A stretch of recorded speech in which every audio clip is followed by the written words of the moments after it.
Where the hell have you been, bitch? My husband's voice cracked like a whip across the living room. My family, all 30 of them, froze in absolute silence, 30 pairs of eyes pinned on me. The New Year's Eve music was still playing softly in the background, but everyone had stopped talking, stopped laughing, stopped breathing. My daughter-in-law, Vanessa, even dropped her champagne flute, the liquid soaking the tablecloth I had ironed myself that very morning. I stood in the entryway of my own home, grocery bags still dangling from my arms. I had just gotten back from a last-minute emergency run because we were short on ice, wine, and the jumbo shrimp his sister, Patricia, had specifically requested. I had driven like a maniac all over Houston on New Year's Eve, searching for open stores while they sat comfortably in my living room, drinking my champagne, waiting for me to serve them like their personal maid. But none of that mattered to Curtis. To him, I was always to blame for everything. And this time, he'd decided to humiliate me in front of his entire family on the most important night of the year. His mother, Carmen Thompson, sat in the best armchair, like the queen she imagined herself to be, and nodded her approval at her son's words. His older sister, Patricia, watched me with that contempt she'd perfected over 32 years. My own children, Curtis Jr., Denise, and Ethan, looked down, embarrassed, but not a single one spoke a word in my defense. Not one. "Told you so, Curtis," my mother-in-law muttered, loud enough for everyone to hear. "That woman has never known how to keep up with her duties." Something broke inside me in that moment. It wasn't my heart. That had been broken years ago. It was something different. It was the very last thread holding me to the lie that this marriage, this family, was worth any sacrifice. Curtis got up from his seat, walked toward me with that superior expression I knew so well, and snatched the bags from my hands with such force he almost knocked me down. "Useless!" He spat the word right in my face. 32 years and you still haven't learned how to do things right. I was 63 years old.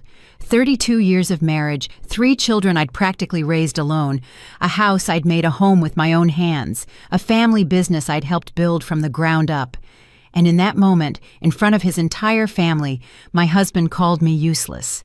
But what Curtis didn't know, what none of them knew, was that I had just returned from more than the grocery store. I had just come from a meeting that would change absolutely everything. A meeting I'd kept secret for 6 months. A meeting that would turn this humiliation into the biggest mistake of his entire life. Because while they saw me as an old servant, without options, without power, without a voice, I knew something that would soon shake the foundations of everything they took for granted. That night, as I served the New Year's dinner, my hands trembling with contained rage as I listened to their laughter and their toasts in my house with my money, celebrating at the expense of my dignity, I was smiling on the inside, because in exactly 5 days, they would discover the truth. And when that happened, every single one of those insults, every humiliation, every hateful glance would cost them more than they could ever imagine. Before I continue with this story, which still makes me tremble when I remember it, I want to ask you something. Where are you listening to me from? Have you ever lived through something similar? Leave it in the comments, because believe me, you are not alone. And if you want to hear real stories like this, stories of women who finally said, "Enough," subscribe to the channel, because what's coming next will leave you speechless. Hit that like button if you've ever felt invisible in your own home. Now, let me tell you how all of this started, because to understand my revenge, you first need to know my hell. My name is Naomi Caldwell. But to be honest, I stopped feeling like Naomi a long time ago. I became simply Curtis's wife, the kid's mother, Mrs. Thompson's daughter-in-law. My name, my identity, everything slowly diluted over the years until nothing was left of the woman I once was.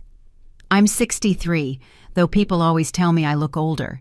It's not a compliment when you know it's because of the worry lines, the sleepless nights, the tears that age you more than years do. I was born in Memphis, Tennessee, into a humble but respectable family. My daddy was a carpenter, and my mother was a seamstress.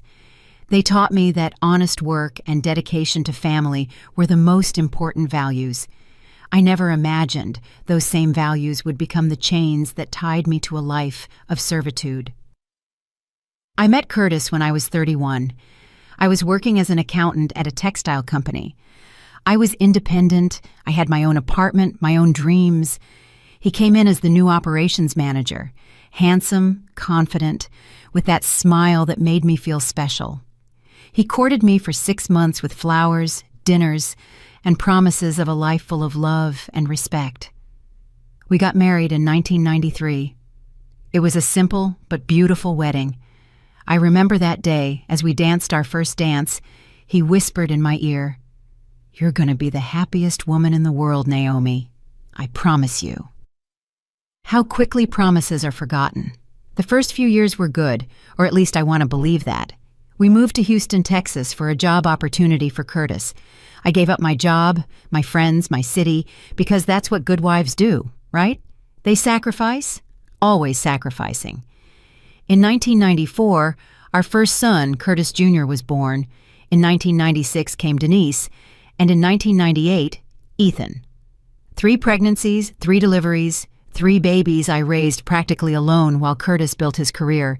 He worked late, went out on weekends with his partners, and traveled constantly. I stayed home changing diapers, mixing formula, and singing lullabies at 3 in the morning. "You're so lucky you get to stay home with the children," my mother-in-law, Carmen, would tell me every time we visited, as if being locked up within 4 walls, sleepless, without help, without a moment to myself, was a privilege and not a life sentence. But I endured, because that's what I had been taught too. Women endure, women are strong, women don't complain. When the children started school, Curtis decided to open his own business, an import and distribution company for fabrics, Thompson Textiles. "I need your help, honey," he said. And I, like the fool I was, thought we would finally be a team, that my work would finally be valued. I started working harder than ever before. I handled all the bookkeeping, managed the suppliers, organized the inventory, and solved all the legal and tax issues, all while still being a full-time mother, cook, housekeeper, and nurse when someone got sick. The business grew. In 5 years, we went from a small office to 3 warehouses and over 20 employees. I worked 12, sometimes 14, hours a day. I'd drop the kids at school at 7 in the morning. I'd go to the office, solve 1,000 problems, pick up the children at 2, fix them lunch, help with homework, take them to their activities, come back home, prepare dinner, clean up, and then, when everyone was asleep, I'd stay up until 2 or 3 in the morning, finishing the accounting on the dining room table. And you know how I appeared on the business's papers? As an administrative assistant, not even a partner. The business was in Curtis's name and his mother's. Carmen had put up the initial money, $50,000, that she never tired of reminding us about every time she saw us. "Thanks to me, y'all have this business," she'd constantly repeat. "Without my money, you would be nothing." $50,000. That's what she had invested. I had invested 15 years of my life, my knowledge, my health, my nights of sleep. But that didn't count. The years passed and things got worse. Curtis started coming home later and later. He smelled of perfume that wasn't mine. There were charges on the credit cards he couldn't explain, but when I asked, he would explode. "Now you're going to control me after everything I do for this family, after giving you this house, this life?" This house, as if I hadn't paid every cent of the mortgage with my work at the business. This life, as if I hadn't built it with my own 2 hands. And then the insults began. At first they were subtle, comments disguised as jokes. "Naomi is letting herself go, right?" he'd say in front of his siblings. "She's not the woman I married anymore." Later, they became more direct. "You're fat. You look old. You're not good for anything." And finally, they turned cruel. Words I won't repeat because they still hurt me deep down. My children grew up watching this, seeing their father treat me like trash, watching their grandmother and their aunts speak to me with contempt. And slowly, painfully, they also learned that this was the correct way to treat me. Curtis Jr. married a woman named Vanessa, a wealthy girl who, from day one, looked at me like I was the maid. My son let her treat me that way. More than that, he himself started talking to me with the same condescending tone. "Mom, why don't you fix more food when we come over? Vanessa says your seasoning is too plain. Mom, when you watch the kids, please don't give them so much sugar. Vanessa has a very specific nutritional plan. Mom, could you please not wear that perfume when you come to our house? It gives Vanessa a headache." Denise, my only daughter, the baby I had held to my chest, who had cried in my arms, who had come to me with every problem, every disappointment, every joy, she got married and moved to Dallas. We spoke once a month, if that. She was too busy with her wonderful new life, too busy for her mother. And Ethan, my baby, became an exact copy of his father. Cold, distant, critical. At 26, he still lived in our house without paying rent, without helping with anything, expecting me to do his laundry, make his food, and clean his room. The business continued to grow. Curtis opened a fourth warehouse, bought new trucks, and hired more personnel. And I was still there, working in the shadows, making everything run, without a single recognition, without an official salary, without anything. When I turned 60, I thought maybe things would change. Maybe Curtis would finally see me, appreciate me. I organized my own party, paid for the hall, hired the caterer, and bought my own cake. His entire family showed up. They ate, they drank, they had fun. Nobody gave me a gift, not a single one. Curtis stood up at the end of the night to give a toast.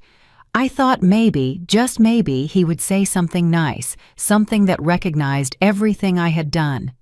"To Naomi," he said, raising his glass, "who after 30 years finally learned how to organize a decent party."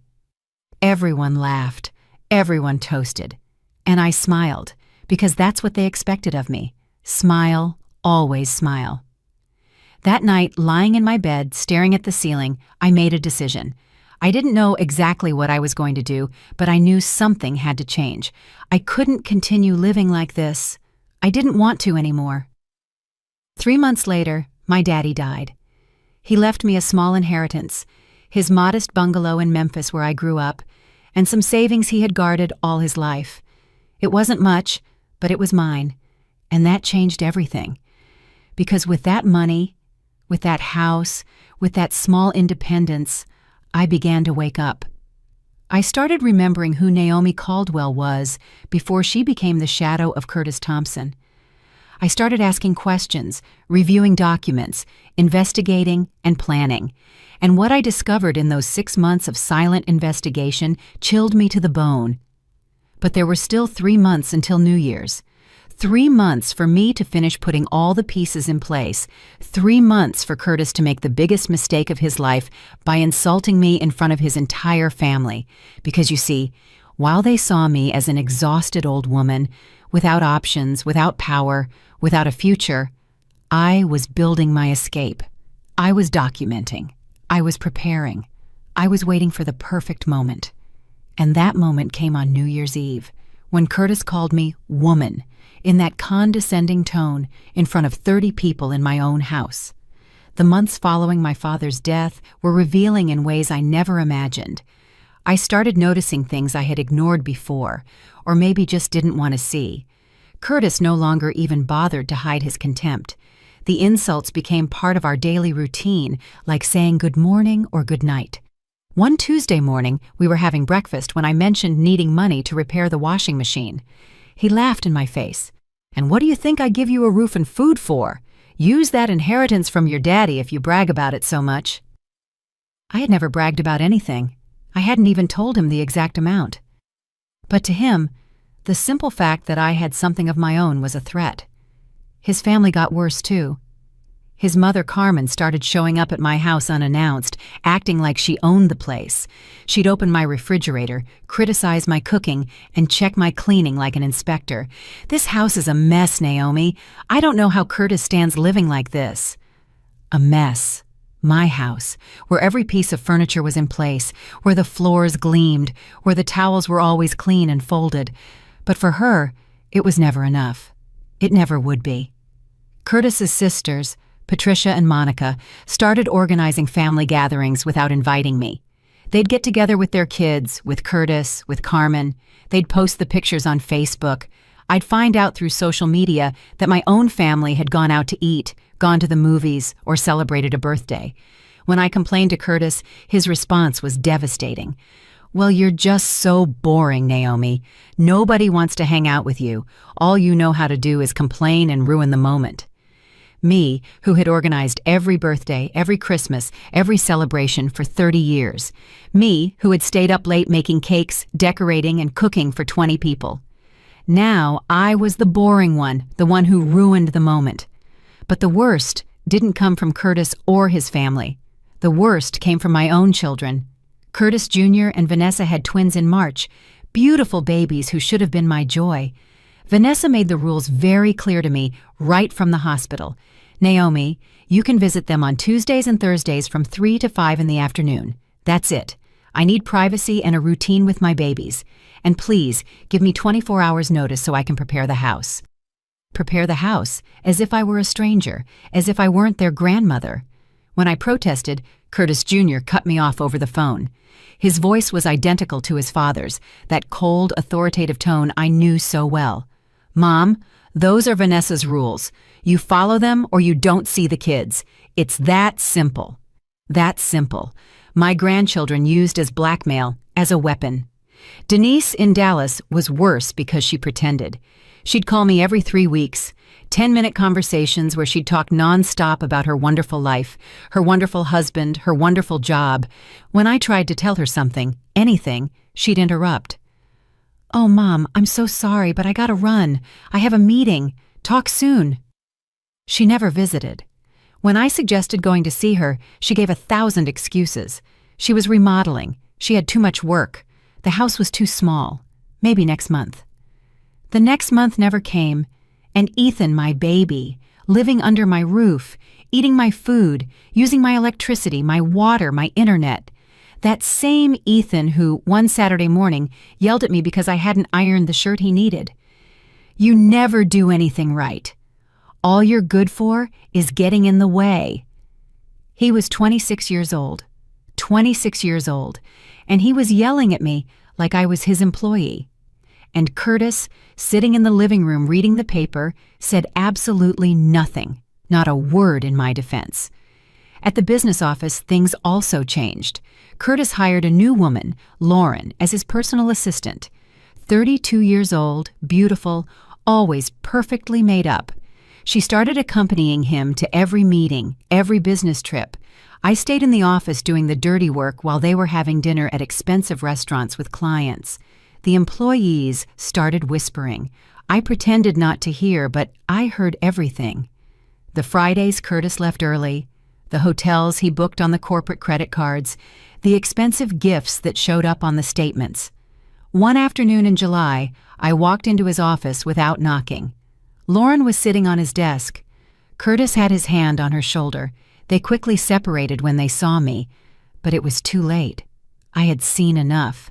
That night, I asked him directly, "Are you sleeping with her?" Curtis didn't even deny it. He looked at me with those cold eyes I no longer recognized and said something that still burns me up inside. "And what if I am? Look at you. Just look at yourself. Do you think a man like me can settle for a bitter old woman like you?" I gasped, literally ran out of air, 32 years together reduced to that. I was old, bitter, insufficient. 2 weeks later, I discovered something worse. Ethan asked to borrow my laptop because his had broken down. When he returned it, he forgot to close his email session, and I did something I never thought I would do. I read his emails. There was a conversation between him, Curtis Jr., and Denise. The subject line read, "Mom problem." Curtis Jr. had written, "She's unbearable now, always with that martyr face, making us feel guilty. Vanessa doesn't want her in the house anymore." Denise replied, "I can't stand her either. Every time we talk, it's nothing but drama. We should convince Dad to put her in a nursing home or something." And Ethan, my baby, my youngest son, wrote, "I totally support it. She's so bitter that she contaminates everything. Besides, Dad could finally live his life with someone who makes him happy.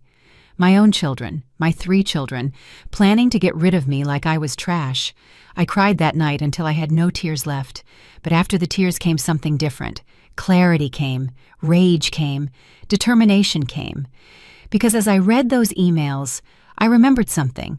I remembered that the business, those 4 warehouses that were now worth millions, had been built with my work. I remembered that this house, where they all lived comfortably, was also in my name because we had bought it with a joint credit line. I remembered that I had access to all the bank accounts, all the legal documents, all the contracts. And I remembered something else, something I had discovered 3 weeks earlier while reviewing old business files, something Curtis thought nobody knew, something that could completely destroy him. For years, Curtis had been diverting money from the business. Fake invoices, non-existent suppliers, secret accounts, over $1,500,000 hidden in offshore tax havens, all documented in files I had accidentally found in an old box in the warehouse. In that moment, I knew exactly what I was going to do. I wasn't going to cry anymore. I wasn't going to beg anymore. I wasn't going to wait for them to value me. I was going to take what was mine. I was going to expose what was theirs. And I was going to walk out of this with my head held high. I secretly hired a lawyer, not just any lawyer, the best family and tax law attorney in Houston, Mr. Sterling. I showed him all the documents. He confirmed what I suspected. Curtis was committing severe tax fraud, and I, as a de facto partner in the business, even if I wasn't on all the papers, was entitled to half of everything. I opened a new bank account in my name. I started discreetly transferring small amounts of money from our joint accounts. Nothing to raise suspicion, $2,000 here, $3,000 there. In 3 months, I had saved almost $20,000. I hired a forensic accountant, Ms. Chen, who meticulously reviewed all the business finances. We documented every irregularity, every fake invoice, every dollar diverted. And I waited. I waited for the perfect moment to act. September, October, November. The insults continued, the contempt continued, but I no longer cried. I smiled, I nodded, I kept playing my role as the submissive wife while building my arsenal inside. And then came December. Curtis decided we would host the New Year's dinner at our house. He invited his entire family, 30 people. "You better not make us look bad, Naomi," he warned me a week before. "I want this dinner to be perfect. And don't you dare complain about the work. It's the least you can do after everything I've given you." I just nodded, but inside, I was counting the days. Because on January 5th, I had a meeting scheduled with the IRS, the Internal Revenue Service, a meeting where I would hand over all the documents related to Curtis's tax fraud. And on January 6th, my lawyer would file the most devastating divorce petition this man had ever imagined. But before that, I would have to endure one last humiliation, one last dinner, one last night pretending to be the perfect wife. I didn't know that humiliation would come in the cruelest way possible. I didn't know Curtis would call me woman in that degrading way in front of his whole family. But when he did, when I heard those words come out of his mouth, I knew the universe was giving me the perfect gift, the perfect justification, the perfect reason to destroy him without an ounce of guilt.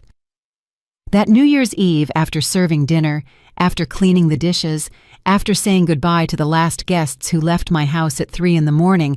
without even thanking me, I sat alone in the kitchen.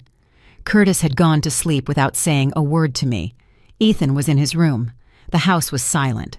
And I, with my hands still wrinkled from the hot dishwater, picked up my phone and wrote a message to my lawyer, Mr. Sterling. "Go ahead with everything. First thing tomorrow." His reply came in less than a minute. "Understood. Prepare yourself. This is going to change your life." I went to sleep in the guest room. I hadn't even shared a room with Curtis for 2 years. He had never protested. He was probably happy not to have to see me. But that morning, lying in that bed, I didn't feel sadness. I felt something I hadn't felt in decades. I felt power. Because what Curtis didn't know, what none of them knew, was that over these last 6 months, I hadn't just been documenting his tax fraud. I had been building something much bigger. Let me tell you the complete truth. The truth that would change absolutely everything. When my daddy died and left me his modest bungalow in Memphis, he also left me something else. Something I discovered when I went to review his documents with my attorney. My daddy, that humble carpenter everyone thought barely scraped by, had owned 3 parcels of land in an area that was now premium commercial property in Memphis. 3 parcels of land that were currently worth $2,500,000. $2,500,000 that were completely mine, that Curtis didn't know existed, that didn't appear in any joint financial statement because I had inherited them after our marriage. But that wasn't all. Remember I told you I handled the business's accounting, that I organized everything, managed everything, solved everything? Well, what Curtis never understood is that when you handle the books for a company for 20 years, you know exactly where all the bodies are buried. And Curtis had a lot of bodies. He had diverted a total of almost $1,500,000 from the business over the past 10 years. Fake invoices to non-existent suppliers, overcharges on fictitious purchases, money that left the business and ended up in personal accounts registered in tax havens under the names of shell companies. I had copies of everything, every invoice, every transfer, every document. I had been meticulously saving them for months without him even suspecting it. More than that, I had discovered something that chilled me.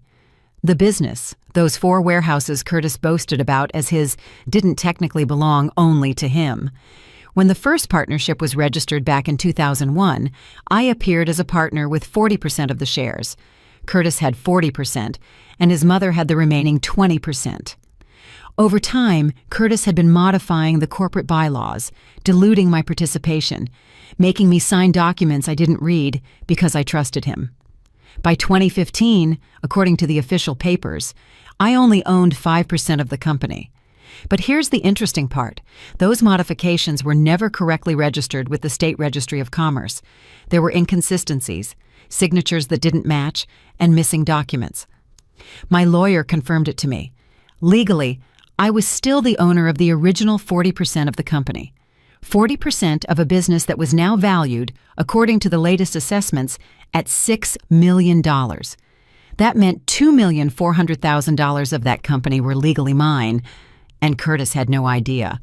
But there's still more, because the universe has mysterious ways of delivering justice. Remember Lauren, the young, pretty assistant Curtis was having an affair with? It turned out Lauren wasn't as dumb as he thought. Lauren was documenting things too, and when I contacted her in secret, when I offered her $5,000 for information, she sang like a canary. She gave me copies of emails where Curtis promised to leave his insufferable old woman to marry her. She gave me photos of the trips they took together, paid for with business money. She gave me receipts for an apartment Curtis had rented for their rendezvous, also paid for with corporate funds. And she gave me the jewel in the crown, audio recordings where Curtis talked about how he was going to get rid of me, how he was going to leave me with nothing, how he was going to put me in a home and keep everything. "I've already talked to my kids," Curtis said in one of the recordings while Lauren secretly recorded him. "They're all on board. As soon as she signs the papers for the new will, we're going to have her declared mentally incompetent. A couple of visits to the right psychiatrist, some senile dementia diagnoses, and that's it. She's institutionalized, and I administer all her assets." Listening to that recording made me sick to my stomach, but it also gave me something else.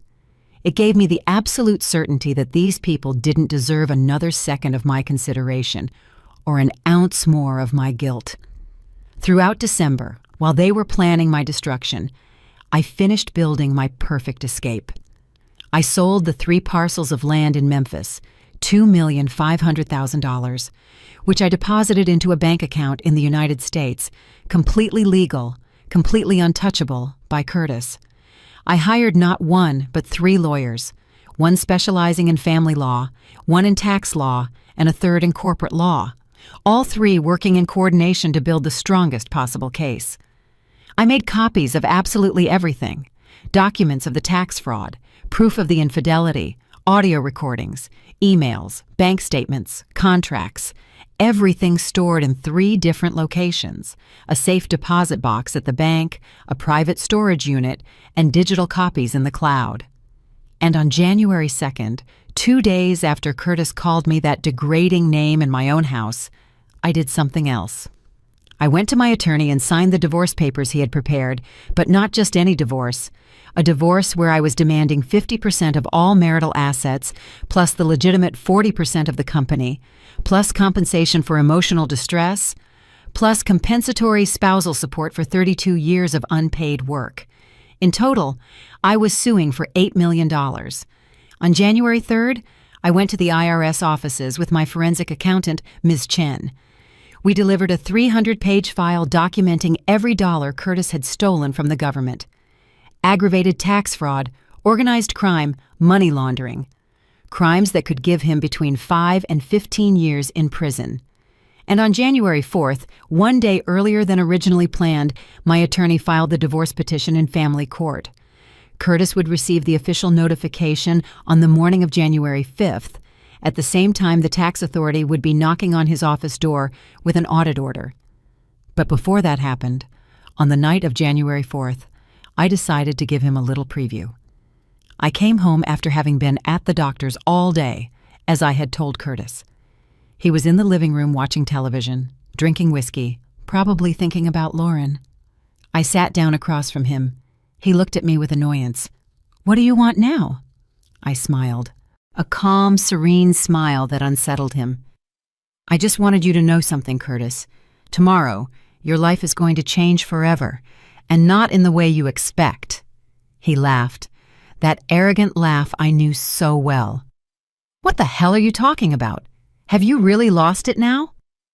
"Tomorrow morning, you're going to get 2 visitors, one from the IRS, the other from family court. I recommend you have a good lawyer on speed dial." His smile vanished. "What did you do?" "What I should have done 30 years ago. Woke up." I stood up and went to my room. I left him sitting there, face pale, trying to process what he had just heard. I didn't sleep that night, not out of fear, but out of the excitement of knowing that after 32 years of humiliation, after being invisible, after being mistreated, after being reduced to nothing, I was finally going to get my life back. And the best part was, they had no idea what was coming for them. The morning of January 5th arrived with a bright sun that seemed to mock what was about to happen. I woke up at 6:30 in the morning, took a long shower, and dressed in my best navy blue power suit, the one I had bought years ago for a wedding and never worn again. I carefully put on my makeup, did my hair, looked in the mirror, and for the first time in years, I recognized the woman looking back at me. Curtis was still asleep, or maybe he was pretending to sleep. I didn't care. I prepared coffee, toast, and fruit. I set the table as if it were a normal day, as if my world wasn't about to explode in all of their faces. At 7:30, Curtis came downstairs. He looked awful. Deep circles under his eyes, his hair messed up, his face puffy. Clearly, he hadn't slept well after my little warning last night. "Naomi, about what you said yesterday. Your coffee is served." I interrupted him with a smile. "I made it how you like it, strong and black."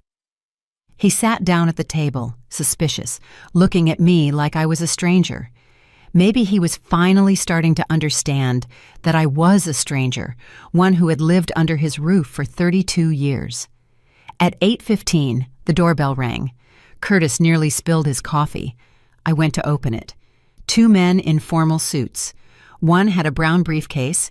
The other had an ID clearly showing the IRS logo. "Is Mr. Curtis Thompson here?"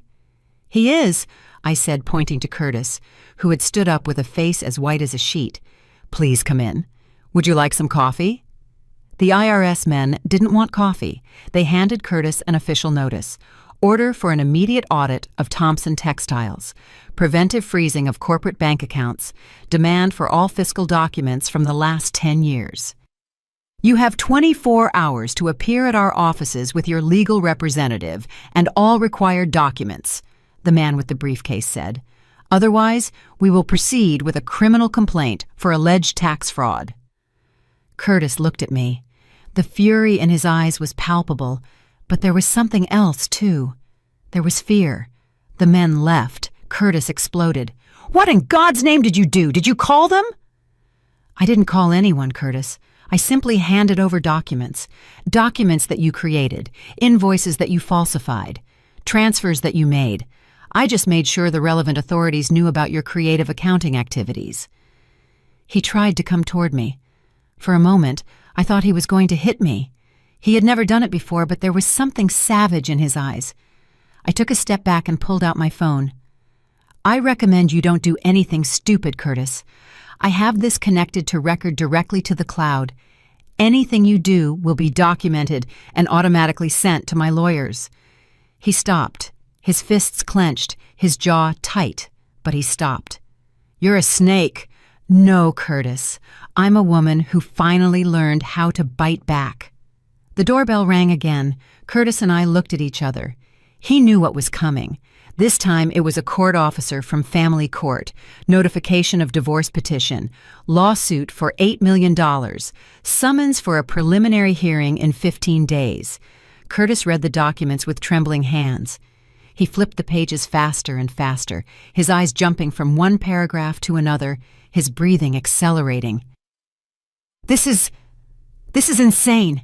You're completely crazy. You have no right to any of this." "I have a right to everything, Curtis, and I'm going to prove it with documents, with witnesses, with evidence. You're about to discover that the useless old woman knows exactly how the law works." The court officer left. Curtis collapsed onto the sofa, the notification still in his hands. "Why?" His voice was broken. "Why now? Why like this?" I sat across from him, calm, serene, with a peace I hadn't felt in decades. "Why? Are you really asking me why, Curtis? 32 years of insults, 32 years of humiliation, 32 years of working like a slave in your business without a dime of salary, 32 years of being invisible to you, to your children, to your family. And you ask me why? I gave you everything. This house, this life. You gave me nothing that I didn't build with my own hands. I paid for this house just as much as you did. I built that business just as much as you did. I raised those children alone while you were working or screwing around with your secretary." He turned red. How do you know about Lauren?" "Please, Curtis, everyone knew. The employees, your partners, probably even your mother. The only idiot who thought he was being discreet was you." He pulled out his phone and frantically dialed. I heard the voice of his lawyer, Mr. Ramirez, that mediocre lawyer who handled the business matters, on the other end. "Ramirez, I need to see you now. We have a huge problem. My wife, she's suing me for—" "Wait." He looked at the papers.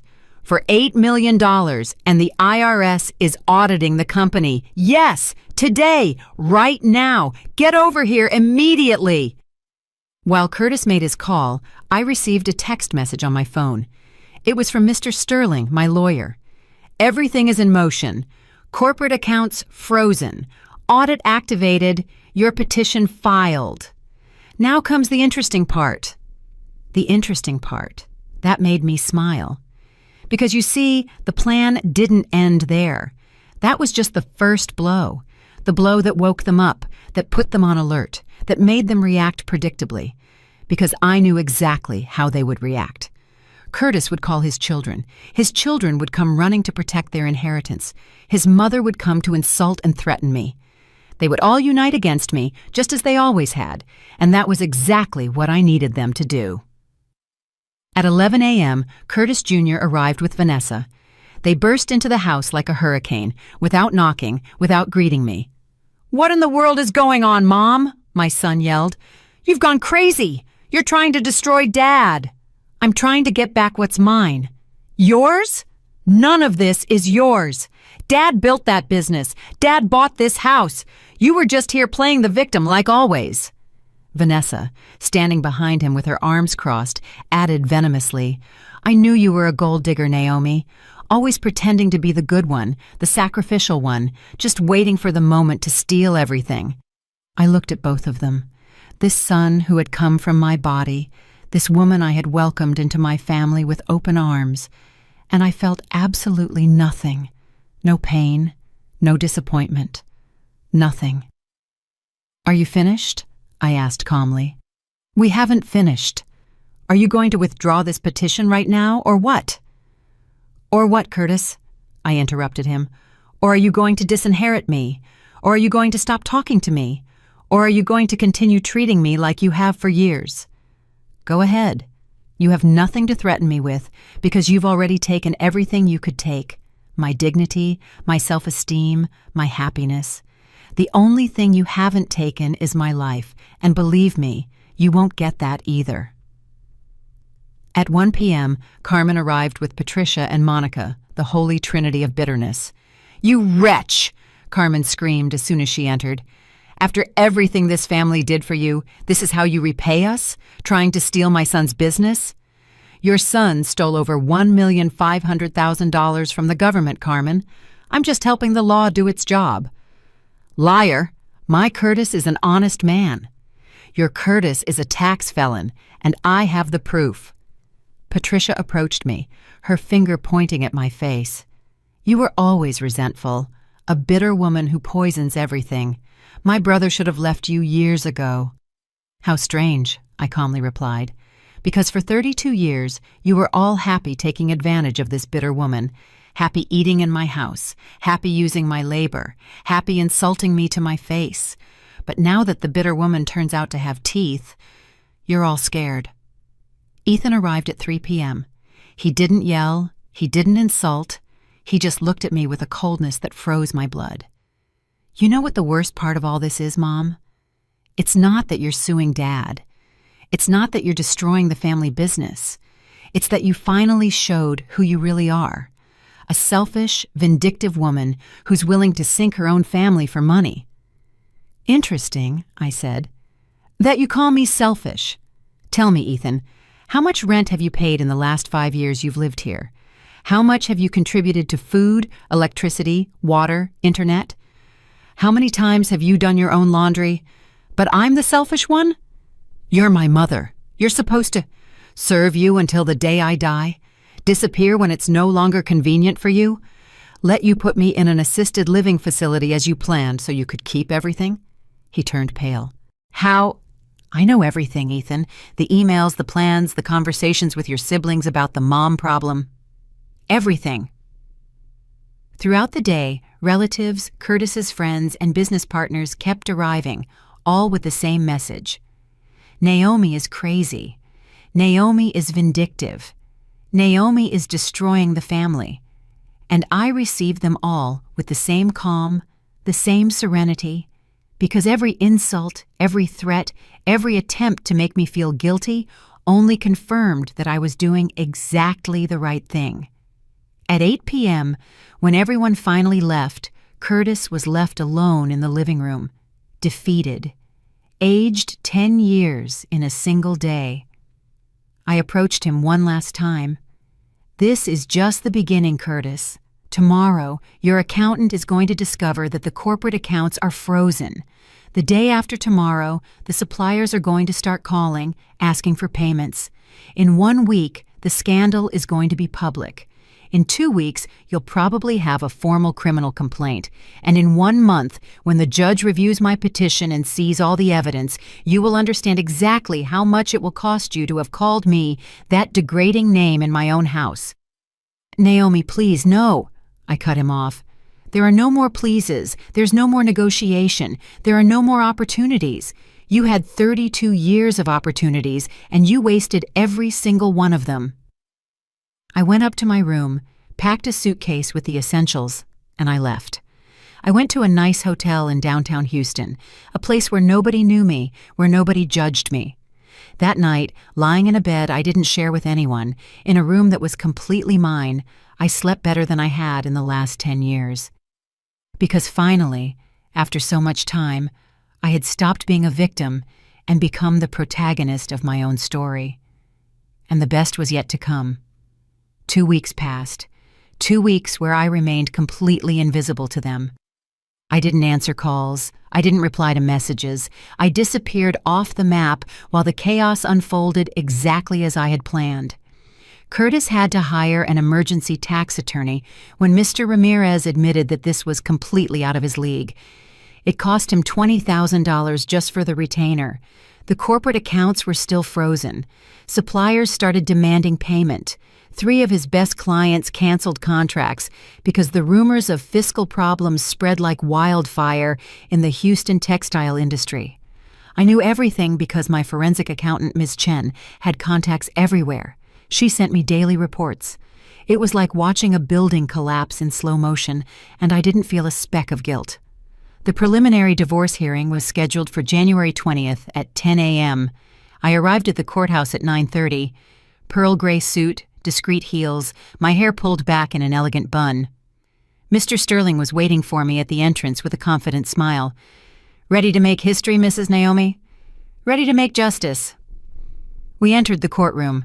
Curtis was already there with his new lawyer, Mr. Torres, a man in his 50s with a shark-like face. Next to Curtis were his 3 children. Denise had flown in from Dallas especially for this. What dedication for someone who never had time for her mother. Curtis looked at me with such pure hatred I could almost feel it physically, but I also saw something else in his eyes. I saw fear. The judge entered, a man in his 60s with glasses and a serious demeanor. Judge Miller, known for being strict but fair. "Good morning. We are here for the preliminary hearing in the necessary divorce case, case number 2015-2025, Naomi Caldwell versus Curtis Thompson. The petitioner may proceed." Mr. Sterling stood up, opened his briefcase, and pulled out the first folder of evidence.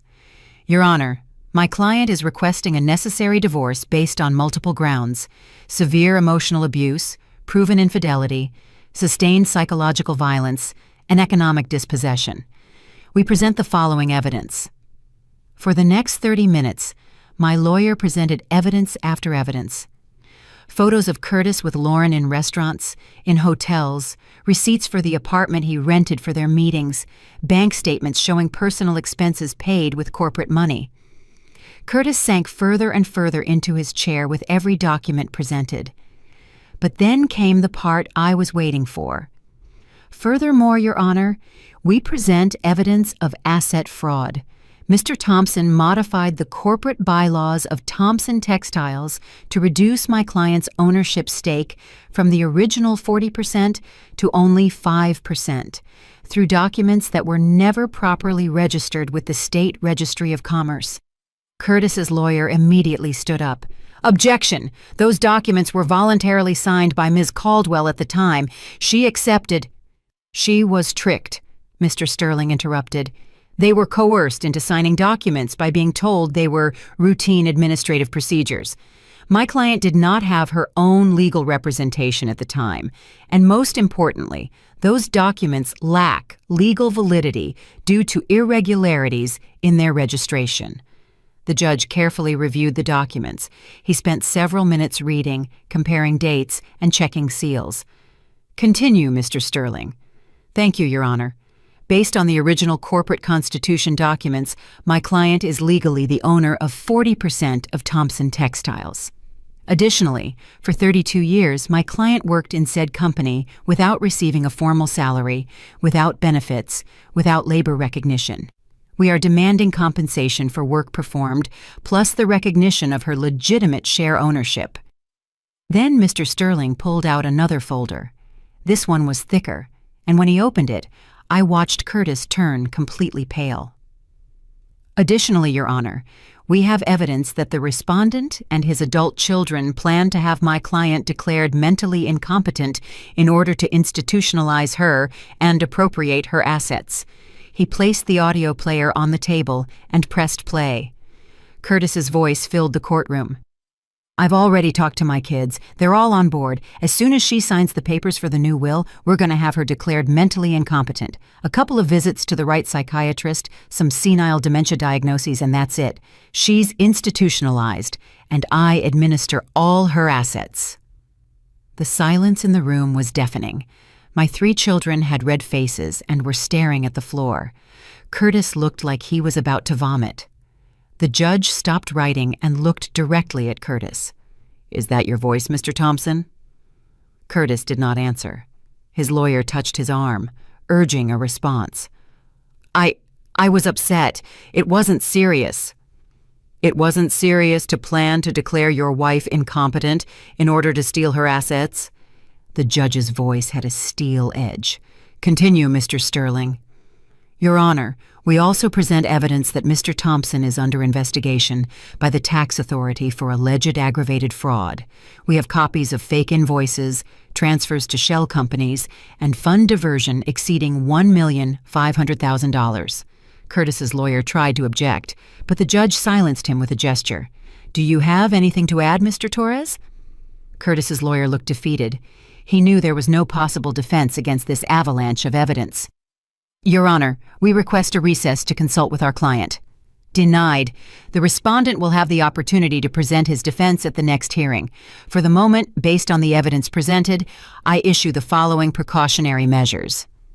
The judge dictated for the next 10 minutes, prohibition of asset transfer, prohibition for Curtis Thompson to approach within 100 yards of Naomi Caldwell, provisional spousal support of $6,000 per month, which Curtis must pay me while the process lasts.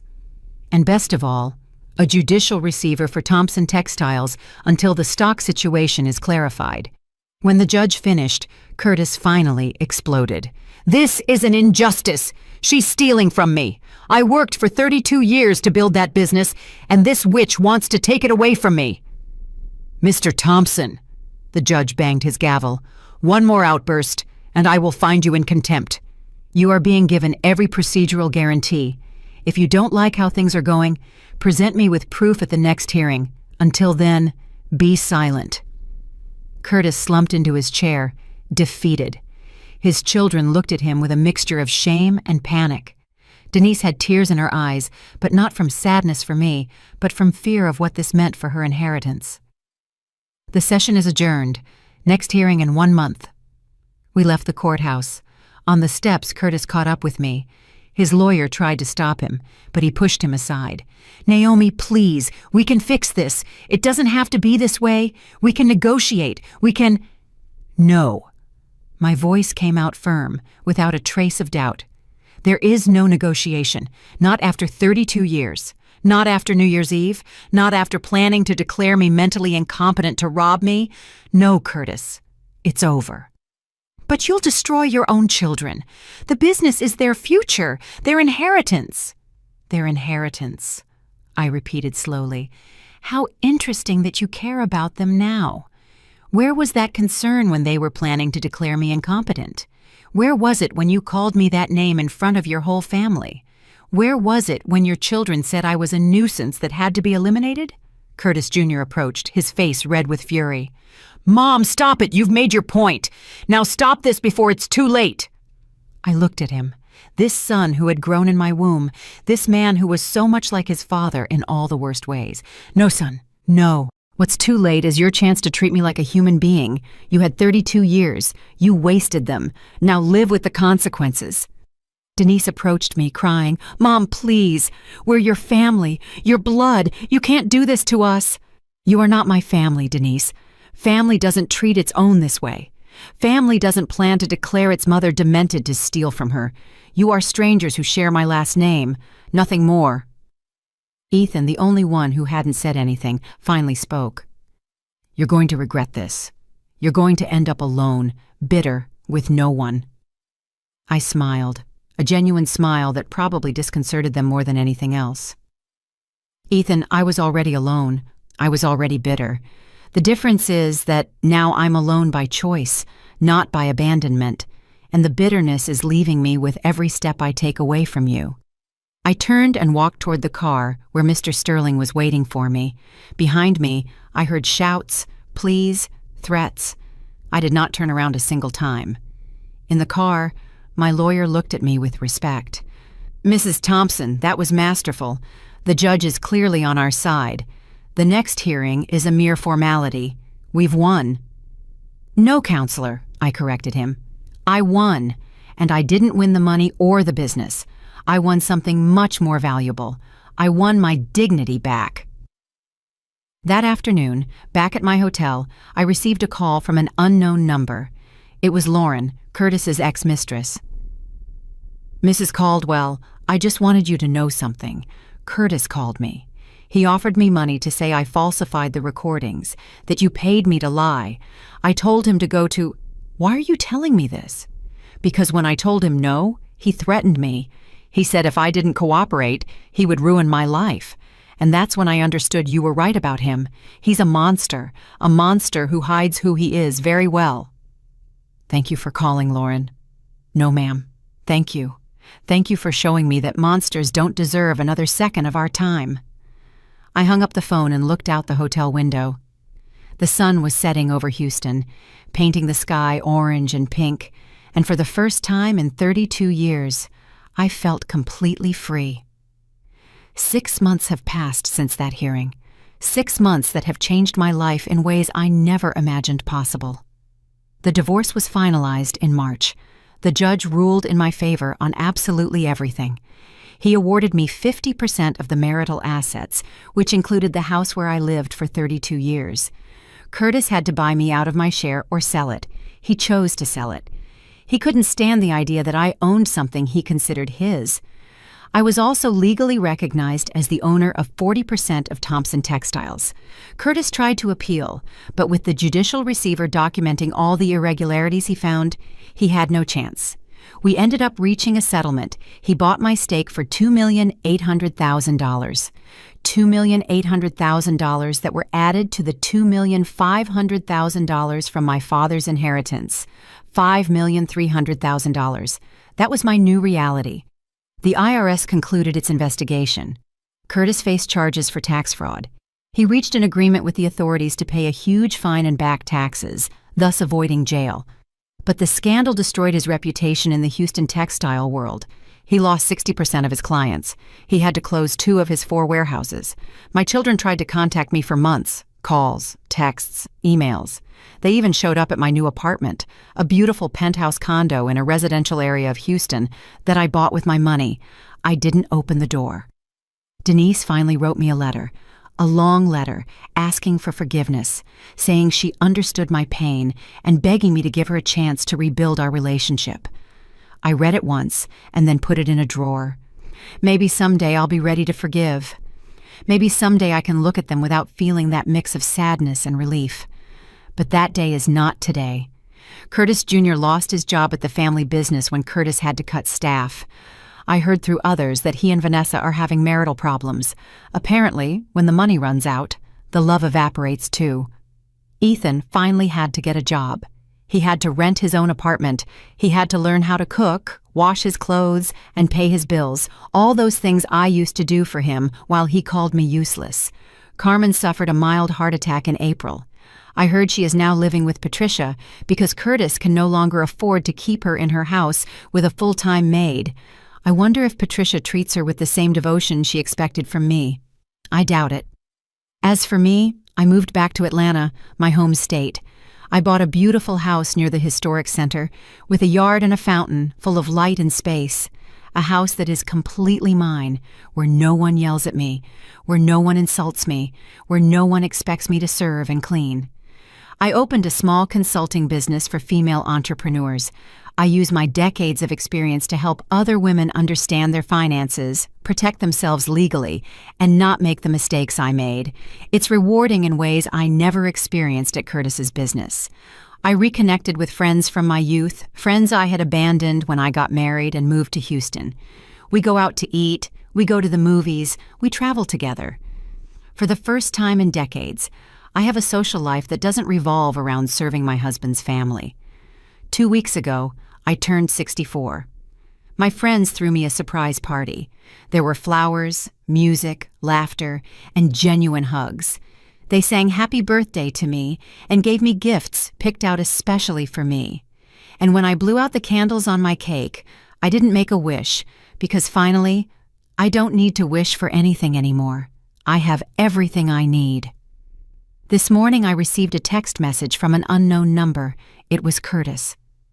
"Naomi, I need to talk to you, please. It's about something important." I didn't reply. I blocked the number because there's nothing Curtis can tell me that I need to hear. That chapter of my life is closed, sealed, archived somewhere in my memory where it can no longer hurt me. Sometimes when I'm sitting in my yard in the evenings, having a cup of tea and reading a book, I wonder what my life would have been like if I had had the courage to leave earlier, if I had said enough at 40, at 50, at 60. But then I remember something my lawyer told me after the final divorce hearing. Mrs. Caldwell, the right time is when you decide it's the right time, not before, not after. You did what you had to do when you were ready to do it. He was right. Maybe I needed to live those 32 years of hell to value this new life of peace. Maybe I needed to hit rock bottom to find the strength to get up. Maybe I needed to lose everything to discover that I had never truly had anything worthwhile. Now I am 64 years old.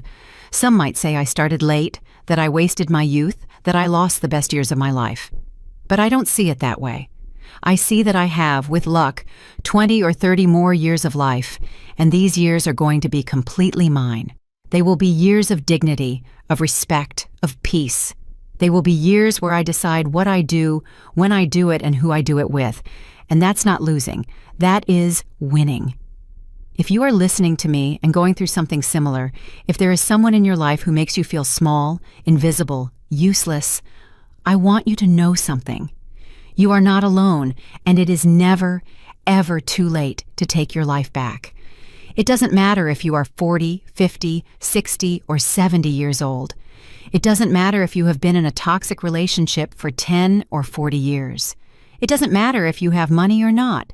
What matters is that you are worthy, your dignity is worthy, your peace of mind is worthy, and nobody, absolutely nobody, has the right to take it away from you. It took me 32 years to learn that. I hope it doesn't take you as long as it took me. And if you decide to take that step, if you decide to say, enough, if you decide to take back your life, I want you to remember something. Fear is normal, guilt is normal, doubt is normal. But on the other side of that fear, that guilt, that doubt, is the version of you that you deserve to be. It is the life you deserve to live. It's worth it, I promise you. It is absolutely worth it. Now, if you liked this story, if you identified with it, if you know someone who needs to hear it, share it, give it a like.